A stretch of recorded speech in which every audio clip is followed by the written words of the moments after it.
नमस्कार दोस्तों, स्वागत है आपका मेरे एक और YouTube चैनल जो कि औरम व्लॉग्स है। दोस्तों, आपने इससे पहले भी मेरे वीडियोस देखे होंगे माइन गार्डन टूर में, और ये मेरा एक न्यू YouTube चैनल है। अगर अभी तक आपने मेरे चैनल को लाइक, सब्सक्राइब और शेयर नहीं किया तब प्लीज़ डू, बिकॉज़ आपका एक सब्सक्रिप्शन मेरे लिए बहुत इनकरेजिंग होता है। आज का मौसम बहुत ही साफ़ था और क्लियर था, तो मैं और मेरे हस्बैंड और साथ में उनके ही पहचान के एक व्यक्ति जिनका नाम मंजू जी है, चल पड़े हैं नियरेस्ट नर्सरी की ओर।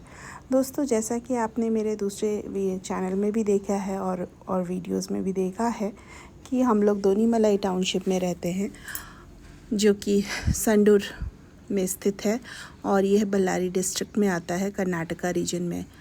मेरे हस्बैंड आपने अभी देखा बैठे हुए हैं लेफ़्ट साइड की सीट पे, और ड्राइविंग सीट पे मंजू जी ड्राइव करते हुए।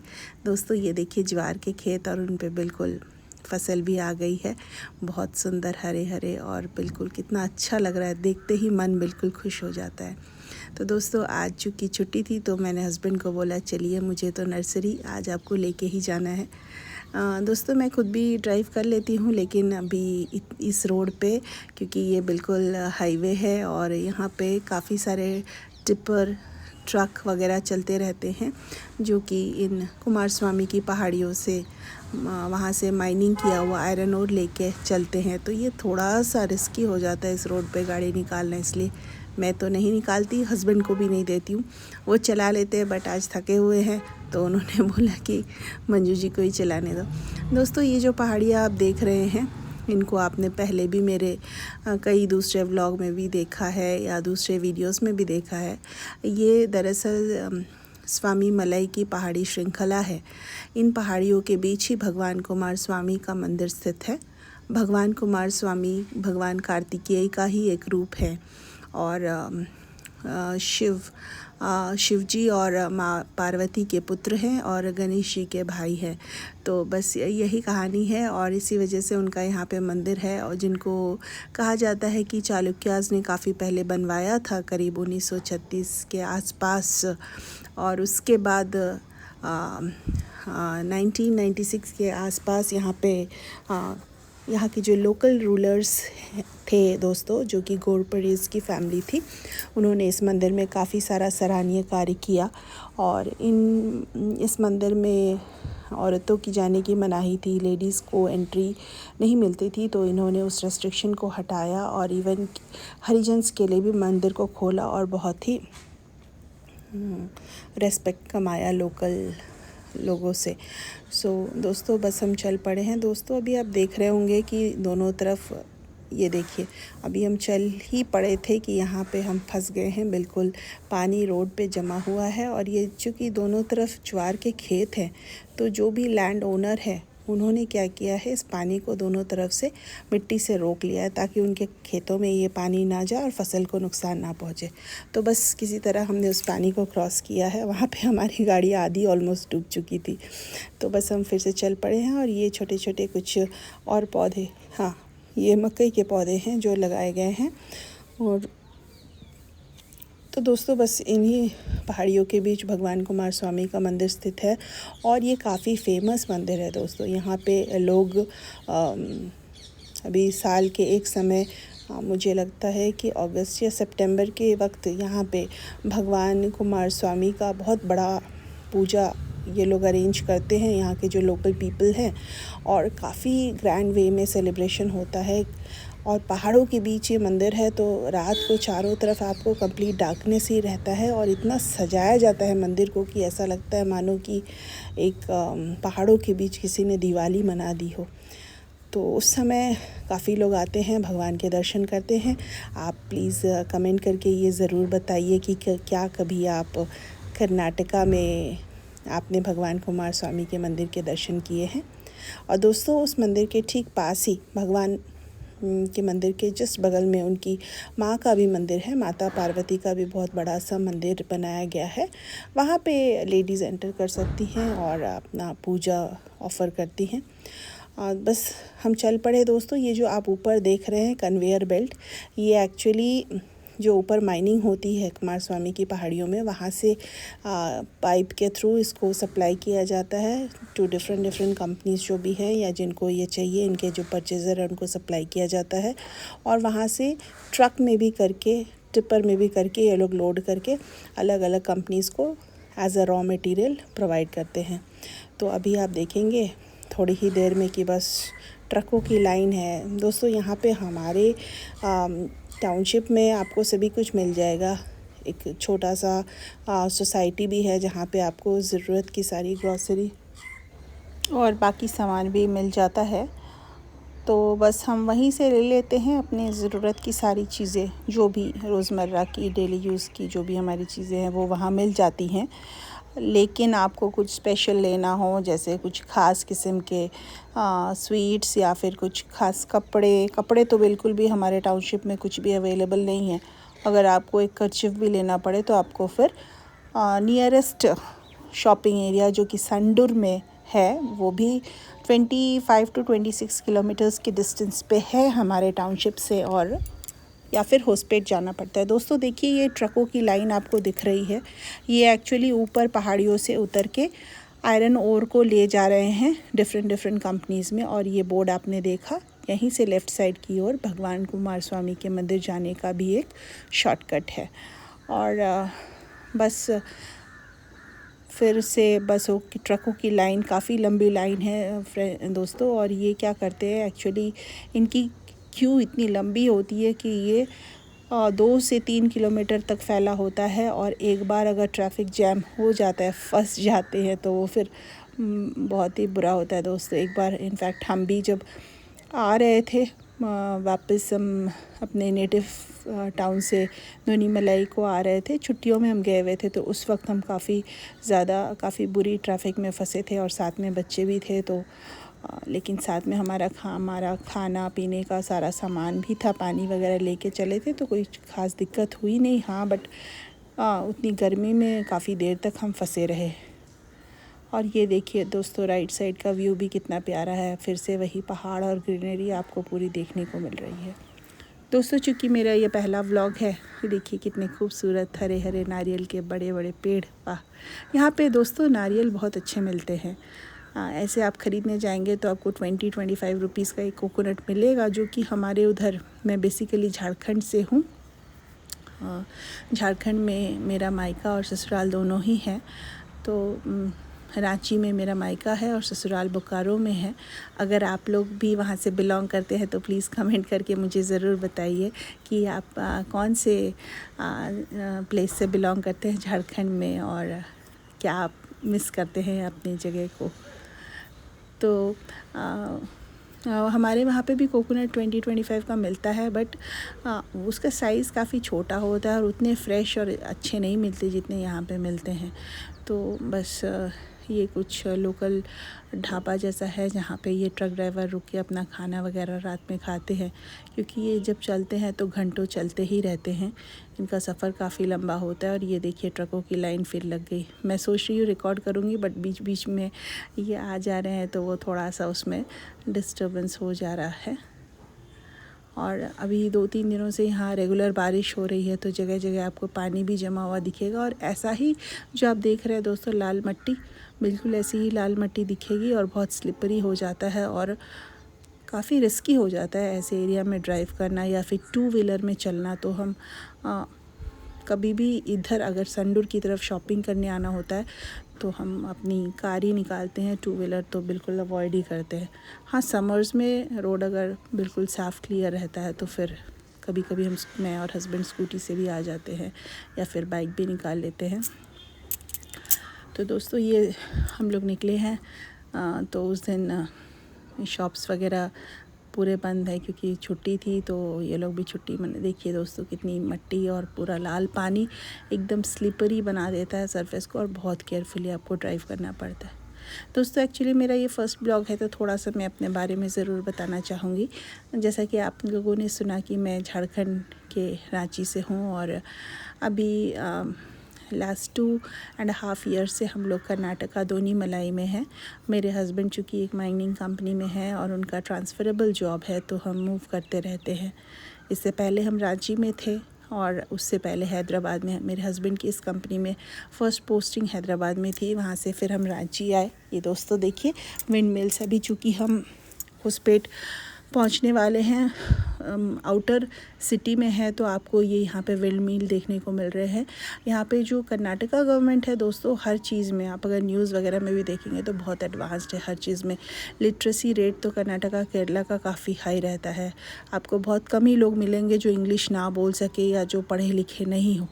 तो यहाँ पे ना हर चीज़ का ये लोग मैक्सिमम यूटिलाइजेशन करते हैं। जैसे जो विंड रिसोर्स है, नेचुरल रिसोर्सेस, विंड है, सनलाइट है, तो विंड से ये लोग विंड पावर यूज़ करके ये लोग विंड मिल यूज़ करके इलेक्ट्रिसिटी वगैरह जनरेट करते हैं। और काफ़ी ज़्यादा नेचर की तरफ या फिर ग्रीन हाउस इफ़ेक्ट को भी ये लोग इनडायरेक्टली कम कर रहे होते हैं, क्योंकि जितने नेचुरल रिसोर्सेज है मैक्सिमम कोशिश करते हैं जो इनके पास अवेलेबल है, जैसे विंड एनर्जी फॉर इलेक्ट्रिसिटी या फिर सोलर एनर्जी फॉर इलेक्ट्रिसिटी, ये सब यूज़ करके ये लोग अपनी ज़रूरत को काफ़ी हद तक पूरा करते हैं। तो बस हम आ चुके हैं और हल्की हल्की बारिश भी स्टार्ट हो गई है, तो मैंने शीशा चढ़ा लिया था गाड़ी का, बट फिर अभी बारिश रुक गई है। आपको बादल दिख रहे होंगे दोस्तों। और ये देखिए एक लेक है जो हमारे रास्ते में पड़ा है, और उसके जिस पीछे आपको बहुत ही खूबसूरत छोटे छोटे माउंटेन्स दिख रहे होंगे। और ये पूरा अब, क्योंकि ये आपको देख के अंदाज़ा लग गया होगा कि हम हिली एरिया में जा रहे हैं, ये थोड़ा सा अप में पड़ता है होसपेट, इसी वजह से आपको यहाँ ज़्यादा तो छोटे छोटे टीले या पहाड़ जिसे दिखेंगे रास्ते में। और फिर से वही, ये करीब से देखते हुए ये बिल्कुल अब हमारे पास से गुज़र रहा है। अभी हम ऑलमोस्ट आउटस्कर्ट्स में आ चुके हैं। बस मुझे लगता है कि अनदर 15 to 20 मिनट्स में हम लोग होसपेट सिटी एंटर कर जाएंगे। ये देखिए बड़ी खूबसूरती से ऐसा लग रहा है कि किसी ने बिल्कुल सजा के सवार के पत्थरों को अरेंज करके रखा हुआ है, पर नहीं, ऐसा नहीं है। ये तो नेचुरली बाय नेचर अपने इसी लुक में, इसी अपीयरेंस में है, बिल्कुल रास्ते के किनारे। और बहुत ही खूबसूरत सीनरी है दोस्तों चारों तरफ। मैं तो यहाँ दोनीमलई आके मुझे 2.5 years हो गया, लेकिन बहुत ही कम टाइम ऐसा होता है जब हम लोग बाहर निकलते हैं और सिटी की तरफ आते हैं, क्योंकि बच्चों का स्कूल आवर्स है जो कि 9 to 3 का।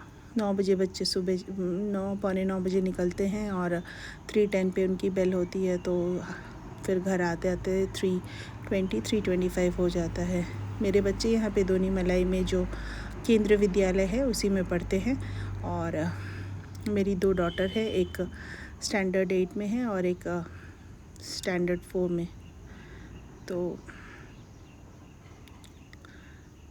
एक्चुअली अभी मैं भी लास्ट ईयर इसी स्कूल में काम कर रही थी। मैंने एज़ कंप्यूटर इंस्ट्रक्टर ज्वाइन किया था। मैं क्लास 10 तक के बच्चों को AI यानी आर्टिफिशियल इंटेलिजेंस पढ़ाती थी, क्योंकि मेरा basically background masters in computer application है, तो मेरा स्पेशलाइजेशन वही है।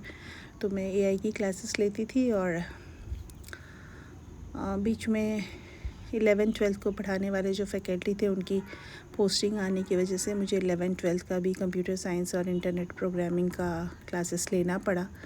तो 11th-12th का भी क्लास मैंने 3-4 मंथ्स के लिए लिया हुआ है।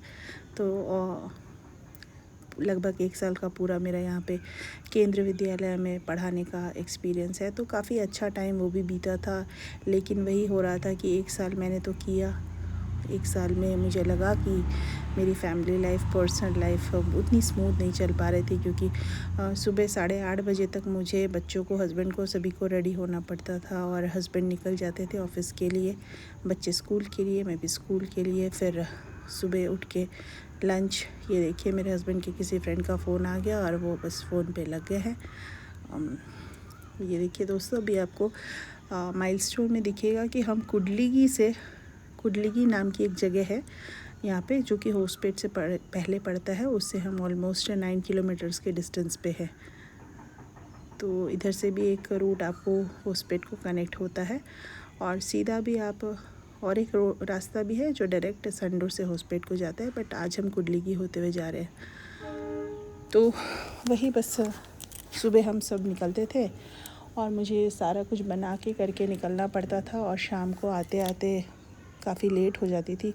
बच्चों को कभी मेरे हस्बैंड पिक करते थे, कभी मैं छोड़ जाती थी, बट मेरा रिटर्न टाइम काफ़ी देर का होता था। मुझे 6:37 हो जाता था आते आते, क्योंकि मैं CS डिपार्टमेंट में थी तो बहुत सारा काम होता है। आफ्टर स्कूल आवर्स भी, क्लासेस लेने के बाद भी, मतलब ऑन एन एवरेज हमें वीक में 38 क्लासेस, 38 to 40 क्लासेस होते थे। उसके अलावा फिर जितना भी वेबसाइट मेंटेनेंस का, फिर इनका जो प्रोक्योरमेंट वगैरह होता है, जैसे जो गवर्नमेंट कंपनीज़ होती है वो अपनी सारी चीज़ें एक पर्टिकुलर ऑनलाइन मार्केट प्लेस होता है जो कि जेम पोर्टल, उससे प्रोक्योर करते थे। तो ये सारा उनका सारा ऑर्डर प्लेस करना, फिर उसके बाद उस पर फॉलो अप करना, और ऑर्डर आने से फिर बिलिंग वगैरह के लिए फिर फॉलो अप करना, तो ये सारे काम होते थे। तो सारा कुछ, और वापस से फिर स्कूल का वेबसाइट का भी काम तो थ्रू आउट द ईयर चलता ही रहता था। और मेरा इस व्लॉगिंग में आने का या फिर यूट्यूब चैनल खोलने का मतलब ये कैसे हुआ, ये बाय चांस नहीं हुआ दोस्तों। ये एक्चुअली मुझे वहाँ पे स्कूल का सोशल हैंडल भी हैंडल करना होता था। जैसे कि मेरे ऊपर रिस्पॉन्सिबिलिटीज़ थी कि मैं ट्विटर, फेसबुक और यूट्यूब चैनल को हैंडल करूँ। तो ऐसे करते, स्कूल के लिए काम करते करते मुझे यूट्यूब के प्रति मेरा भी इंटरेस्ट जागा, और मैंने सोचा क्यों ना मैं अपना खुद ही एक चैनल ओपन करूँ। तभी फिर मैंने तब से मैंने इसकी प्रिपरेशन स्टार्ट की। लेकिन वीडियोस डालना मैंने स्कूल से रिज़ाइन करने के बाद ही शुरू किया। तो अभी तो फ़िलहाल मैं इस सेशन भी मैंने इंटरव्यू दिया था और मेरा सिलेक्शन हुआ था। 2-3 दिन मैं स्कूल गई थी देखने के लिए कि जस्ट मैनेज हो पाता है कि नहीं इस साल, क्योंकि 1 साल करने के बाद मैं पूरा एग्जॉस्ट हो गई थी, बिल्कुल एनर्जी लेवल बिल्कुल भी नहीं बचा था। तो फिर मैंने देखा कि नहीं, बिल्कुल नहीं हो पा रहा है, तो मैंने फिर सिंपली रिज़ाइन कर दिया। अभी मैं घर पे ही हाउसवाइफ हूँ, और मैंने एक अपना दूसरा चैनल खोला हुआ है जिसका नाम है माइन गार्डन टूर, जिसमें मैंने अपने टेरेस में खूब अच्छी सी गार्डनिंग, छोटा सा ही गार्डन है बट अच्छे से किया है। और मुझे बहुत अच्छा लगता है जब मैं सुबह जाके अपने टेरेस गार्डन में बैठती हूँ या पौधों की टेक केयर करती हूँ। ये देखिए दोस्तों, कितना प्यारा सा घर है, बिल्कुल वाइट कलर का, और बहुत खूबसूरत लग रहा है ये दूर से देखते हुए। तो हम बस अभी तो घर पे ही रहती हूँ। घर पे रह के बच्चों के साथ टाइम स्पेंड करना, हस्बैंड के साथ फैमिली को टाइम देना, और सबसे बड़ी बात खुद को टाइम देना। मुझे अभी होप ये सारा पॉसिबल हो पा रहा है, बट फिर भी चूँकि बस दोस्तों यहाँ हम पहुँच चुके हैं। यहीं से हम लेफ़्ट की ओर टर्न करेंगे। ये रास्ता सीधे फ्लाईओवर के नीचे से सीधे नर्सरी को जाता है। यहाँ से हम टर्न करके सीधा जाएंगे नर्सरी की ओर। ये देखिए आप, हम पहुंच चुके हैं, सिटी में एंटर कर चुके हैं। तो बस हम नर्सरी के पास जा रहे हैं। ये देखिए हम नर्सरी में आ गए, और इन्होंने कन्नड़ा में कुछ लिखा हुआ है, बट आपको बैनर में दिखा होगा कि वेजिटेबल्स वगैरह है, जैसे गोभी, टमाटर, बैंगन, ये सब दिख रहे हैं बैनर में। ये देखिए दोस्तों, बट मुझे लग रहा है कि ये एक फ्लोरल नर्सरी नहीं थी, ये हम बाय मिस्टेक पहुंच गए थे हॉर्टिकल्चर नर्सरी में। और फिर इसके बाद मेरे हस्बैंड भी थोड़े से उदास हो गए कि भाई इतनी दूर आए, पर हमें वो काम नहीं हुआ जिसके लिए आए थे। एक बार तो मैंने सोचा कि चलो गोभी बैगन के ही सैपलिंग्स खरीद लेती हूँ, बट क्योंकि मेरा टेरेस गार्डन है, उतना प्लेस है नहीं।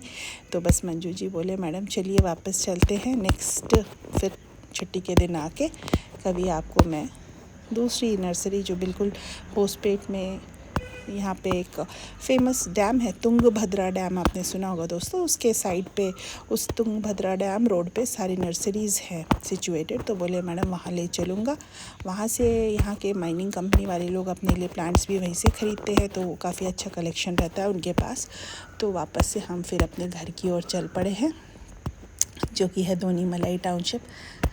तो बस अभी रास्ता फिर से वही आप देखेंगे जिससे हम गए थे, जाते वक्त हमने जो रास्ता लिया था। तो बस दोस्तों वही है कि अभी मैं घर पे रहती हूँ, अपना सारा काम वाम करती हूँ और अच्छी रहती हूँ, खुश रहती हूँ, अपने हेल्थ का ख्याल रखती हूँ, बच्चों को भी टाइम देती हूँ, हस्बैंड को भी टाइम दे पाती हूँ, और सबसे बड़ी बात, मैं ना अपने पैशन को कभी नहीं छोड़ सकती। मेरा जो पैशन है टीचिंग, तो टीचिंग मेरा पैशन है। मैं एक दिन बिना खाए रह सकती हूँ, बिना नहाए रह सकती हूँ, बिना कुछ किए रह सकती हूँ, लेकिन एक दिन बिना पढ़ाए रहना मेरे लिए बहुत मुश्किल है।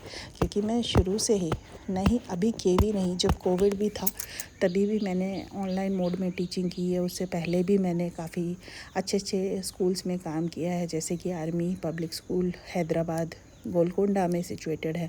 वहाँ मेरी बड़ी डॉटर को हमने दिया था स्टैंडर्ड फर्स्ट में, तो मैंने वहाँ पे भी काम किया है। तो अच्छे अच्छे स्कूल्स के साथ मैंने काम किया, और पढ़ाना मेरा तो एक तरीके से मेरे लिए पूजा है, मेरा पैशन है। तो अभी भी मैं पढ़ाती हूँ, बच्चों की ट्यूशन क्लासेस लेती हूँ। और चूँकि मैं साइंस बैकग्राउंड से हूँ, तो मेरा मैथ्स और साइंस बहुत स्ट्रॉन्ग है। तो यहाँ पे बच्चे मेरे पास आते हैं और बोलते हैं बच्चे कि मैडम आप बहुत अच्छे से मैथ्स और साइंस पढ़ाती हैं। तो अभी भी मैं मैथ्स और साइंस का क्लासेस लेती हूँ। और बच्चे तो फ़िलहाल मेरे पास अभी घर पे ही पढ़ने आ रहे हैं। अभी तो कोई ऑफ़लाइन बच्चे ही सारे हैं, कोई ऑनलाइन टीचिंग नहीं चल रही है। हाँ, कोविड में काफ़ी ऑनलाइन टीचिंग मैंने किया है, और वो एक्सपीरियंस भी बहुत अच्छा था। मतलब कितने सारे मैंने तो मेरे पास जिस स्कूल के लिए मैंने काम किया था वो हैदराबाद बेस्ड स्कूल था, मेरे प्रीवियस एम्प्लॉयर थे वो। तो कुछ बच्चे उनके जो थे कोविड टाइम में, कुछ लोग यूएई वगैरह शिफ्ट किए थे, तो वहाँ से भी बच्चे ऑनलाइन मोड में मेरे साथ पढ़ रहे थे। तो बहुत अच्छा लगा, मतलब ड्यूरिंग कोविड पीरियड वो एक अलग सा एक्सपीरियंस था कि आप मतलब through out the world, all over the world, जगह जगह से हर तरह के बच्चे आ रहे हैं, और आप हर किसी के साथ इंटरेक्ट कर रहे हैं, बात कर रहे हैं, बोल रहे हैं, समझा रहे हैं, और सबसे बड़ी बात कि बच्चे आपकी बात को इन रिटर्न समझ रहे हैं और रिस्पॉन्ड कर रहे हैं। तो वो टाइम बहुत अच्छा था। और अभी जैसे मैं आप लोगों से कनेक्ट हुई हूँ, तो ट्यूशन के बाद जो मुझे टाइमिंग मिलता है शाम में, थोड़ा बहुत मैं वॉइस ओवर कर लेती हूँ, और अपने वीडियोस को रात में बैठ के एडिट करके रेडी रखती हूँ, ताकि जैसे ही बच्चे मेरे लीव किए ट्यूशन से, तो मैं वॉइस ओवर करके बस वीडियो को रेडी रखूँ और आप लोग सब लोग पोस्ट कर सकूँ। मुझे पता है दोस्तों कि वीडियो थोड़ी लेंदी हो गई है, और आपको थोड़ा मज़ा भी नहीं आ रहा होगा, पर कोई नहीं, कभी कभी हमें नेचर की भी सैर करनी चाहिए, और ऐसे ये भी देखना चाहिए। बहुत अच्छा होता है कभी कभी, और मुझे तो ये सब देखना बहुत पसंद है। ये चीज़ आपने अभी देखा ना, बलक काट वगैरह, ये सारी चीज़ें हमारे लिए बहुत नई हैं। मेरे बच्चे आते हैं तो वो तो मोबाइल लेके बस फ़ोटोग्राफी ही करते रहते हैं कि मम्मा वो देखो बलक काट, मम्मा वो देखो इनका ऑर्गेनिक स्टोरेज। यहाँ पे दोस्तों आप देखेंगे खेतों में इन्होंने छोटे छोटे ना हट्स जैसे बना के रखे हैं, उसमें ये लोग साल भर का जो इनका जो क्रॉप है ना, उसको स्टोर करके रखते हैं, स्टोर करके रख लेते हैं, और बड़ी बखूबी रखते हैं। उसमें कोई पेस्टिसाइड, कोई केमिकल नहीं, लेकिन उसका वेंटिलेशन इतना सॉलिड होता है, जैसे अभी आपने देखा वो इनका कोल्ड स्टोरेज ही था। तो इतना तगड़ा होता है उनका वेंटिलेशन सिस्टम कि आप कोई भी फसल उसमें रख दे वो ख़राब नहीं होता। दोस्तों बस हम टाउनशिप एंटर कर चुके हैं, इसलिए आपको बाउंड्री वॉल भी दिख रही होगी हमारे दोनी मलाई टाउनशिप की। बस हम टाउनशिप एंटर करते हुए अभी अपने मेन गेट की तरफ जा रहे हैं। तो यहाँ पे हम जाके कुछ ही दूर पे मंजू जी को भी ड्रॉप कर देंगे, और उनका कोई जान पहचान का कोई आने वाला है, वो उन्हें पिकअप करके लेके जाएगा। बस वहाँ से मेरे हस्बैंड कार को ड्राइव करके लेके जाने वाले हैं। यहाँ से हमारा घर काफ़ी दूर नहीं है, बस हम टाउनशिप के बाहर ही हैं। ये रहा एक गेट जो आपने देखा अभी राइट साइड पे गया, और ये वाला आपका ये रहा दूसरा छोटा सा एक वे जो शॉर्टकट है, आप कॉलोनी के अंदर से घुस सकते हैं। और यहाँ पे आते ही मंजू जी अभी हमारी गाड़ी से उतर जाएंगे, और उनका कोई जान पहचान का आने वाला है जो उनको साथ में लेके जाएगा। और बस थोड़ी ही दूर पे हम इनको मंजू जी को ड्रॉप करते हुए अपने टाउनशिप को एंटर करेंगे। दोस्तों ये जो एरिया आप देख रहे हैं ये बहुत ही सेफ़ एंड सिक्योर एरिया। यहाँ पे आप रात को कितने बजे भी आ जाए, पूरे गार्ड्स एंड सिक्योरिटी आपको मिलेंगे, कोई प्रॉब्लम नहीं है। हाँ, थोड़ा सा ये है कि आप 4 व्हीलर में हो तो ज़्यादा अच्छा है, क्योंकि रोड पे कभी पानी वगैरह रहता है, बारिश अक्सर यहाँ पे होती रहती है, और थोड़ा सा जंगली एरिया है, जंगल झाड़ यहाँ पे ज़्यादा है, तो जानवरों का ख़तरा रहता है। बाकी यहाँ पे इंसानों से आपको कोई डर नहीं है, बिल्कुल सेफ़ एंड सिक्योर है। यहाँ पे आप आराम से ट्रैवल कर सकते हैं। और बस थोड़ा बहुत प्रिकॉशन रखिए। आप जब रात को चल रहे तो टॉर्च वगैरह कैरी करिए। ये देखिए दोस्तों, ये हमारा दोनीमलाई टाउनशिप आपने देखा होगा, वॉल पे लिखा हुआ भी था। और तो यहाँ पे आप रात को कितनी भी रात को आ जाए कोई दिक्कत नहीं है। और ऐसे भी आउटसाइडर्स जो हैं उनको तो एंट्री करने देता नहीं है, क्योंकि सिक्योरिटी चेक रहता है वहाँ पे। प्रॉपर व्हीकल नंबर वगैरह आप एंटर करके उसके बाद ही आप अंदर जा सकते हैं। ये हमारे टाउनशिप का मेन गेट है, यहाँ से भी एंट्री होती है। और यहाँ पे कई सारे गेट हैं दोस्तों जिससे आप एंट्री ले सकते हैं, क्योंकि बहुत बड़ा टाउनशिप है तो हर जगह से आपको एंट्री दिखेगी। तो आप अपनी सुविधा के हिसाब से कहीं से भी एंट्री ले सकते हैं। और बस यहाँ पे अभी हमारे गाड़ी से मंजू जी उतर रहे हैं, उनको लेने जो आया है उनके साथ वो जा रहे हैं। और यहाँ बस उनके भाई या कोई संबंधी आया, वो उनको लेके उनके साथ चले गए हैं। बस यहाँ से मेरे हस्बैंड ने गाड़ी घुमा ली है और वापस हम अपने टाउनशिप की ओर एंटर कर रहे हैं। यहाँ से आप देखेंगे दोस्तों, बस हम टाउनशिप के अंदर घुस गए हैं। और थोड़ी दूर पे जाने पे आपको लेफ़्ट साइड में एक स्टेडियम भी दिखेगा, जहाँ पे कि 15 अगस्त या फिर 26 जनवरी ऐसे जितने भी नेशनल फेस्टिवल्स होते हैं सारा सेलिब्रेशन इसी पे होता है। या फिर होली के समय होलिका दहन वगैरह, जो भी ये जो आप ग्राउंड लेफ़्ट साइड पे देख रहे हैं, इसमें सारा सेलिब्रेशन वगैरह यहीं पे होता है। क्योंकि ये इकलौता ऐसा प्लेस है यहाँ पे जहाँ पे हमारे बच्चों के स्कूल का स्पोर्ट्स मीट या फिर कोई कल्चरल इवेंट सारा कुछ यहीं पे होता है। बस ये हम ग्राउंड की ओर से अपने घर की तरफ जाते ही, ये देखिए कितना सुंदर हाथी इन्होंने बना के रखा है। और क्योंकि ये बिल्कुल आपको पहाड़ों और जंगलों से घिरा हुआ है, तो यहाँ पे पूरा एरिया ही डेडिकेटेड है एनिमल्स और वाइल्ड लाइफ को। तो आपको जगह जगह ऐसे ही देखिए ट्राइबल लोगों का कुछ ऐसा दिखेगा आपको, मूर्ति जैसा। और बस हम स्टेडियम की ओर से होते हुए यहाँ से होते हुए चलते हुए, यहाँ पे थोड़ी दूर में आपको लेफ़्ट साइड में एक टर्निंग दिखेगी, जो कि हमारे बच्चों का स्कूल है, केंद्रीय विद्यालय दोनीमलाई। यहाँ से ये सर्कल से होते हुए हम अपने क्वार्टर की तरफ जा रहे हैं। अभी बीच में आपको हॉस्पिटल, ये जो आपने देखा ये हॉस्पिटल यहाँ का था, उसके बाद आपने गेस्ट हाउस देखा। और अब हम चलते चले जा रहे हैं। ये है आरओ वाटर प्लांट, जहाँ से हम पानी वगैरह फिल करते हैं। बस स्टॉप आपने देखा। और अभी और थोड़ी दूर जाने पे यहाँ पे आपको बी टाइप क्वार्टर्स मिलेंगे। ये डबल स्टोरेड बिल्डिंग है, जिसमें नीचे एक यूनिट है, ऊपर एक यूनिट है। टोटल 2 फैमिली और दो यूनिट है, तो टोटल 4 फैमिली रह सकते हैं यहाँ पे। बस हम अपने टाउनशिप में घुस चुके हैं। और हर जगह आपको दिखेंगे आम के पेड़, कटहल के पेड़, नीम के, ये तीनों तो बिल्कुल कॉमन है टाउनशिप में।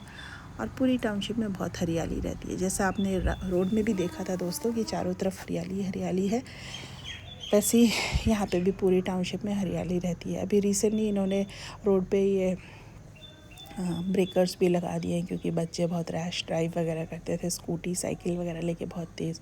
और इधर कुछ क्वार्टर को ना इन्होंने ये भी रिकंस्ट्रक्शन भी चल रहा है, तो तोड़ के जो मटेरियल निकला है वो यहाँ पे जमा करके रोड पे रखा है। वापस से इनको यूज़ करके ये लोग फिर क्वार्टर्स वगैरह बनाने वाले हैं। और यहाँ पे हम बस स्टॉप, हमारा ये घर के पास का बस स्टॉप, स्कूल के बसेस भी खड़े हैं।